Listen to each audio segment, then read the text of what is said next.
In LaPorte, kids at Boston Middle School took part in a national remembrance. Now, all the kids there were born after the attacks.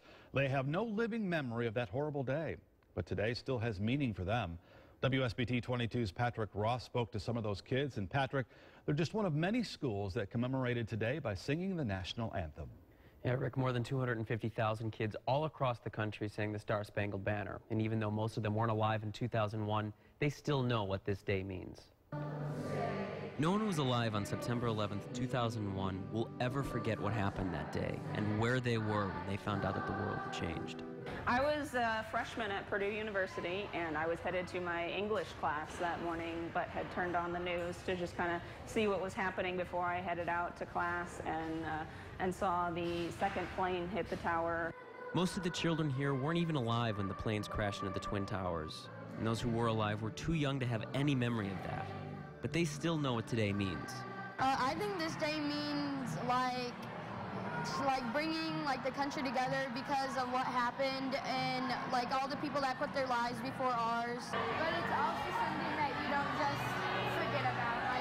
It's something that when you wake up and you see that day, you know it's something just so important to everyone. For some, there's a concern that as time passes and more people who weren't alive then grow up, September 11th could join December 7th. A day that has historical importance, but ultimately is just another day on the calendar. I don't think it's another day because, for example, today in reading, we were counting down the time of when the plane crashed into the first one and when they fell down. It's important for folks to look at not just what happened on September 11th of 2001, but to look at what happened on September 12th of 2001 and the days that followed of the true display of the character of Americans. Now, singing the national anthem today was part of a nationwide movement, and right now organizers think they set a record for the most people singing along at the same time. We won't know that, though, officially until September 14th, which happens to be the 200th birthday of the Star-Spangled Banner. All right, and you mentioned earlier the September 11th is very important to these kids.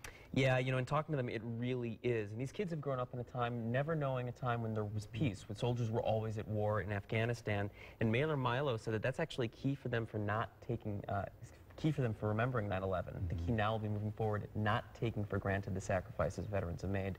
And these kids say that they all appreciate those sacrifices. All right, Patrick, thank you.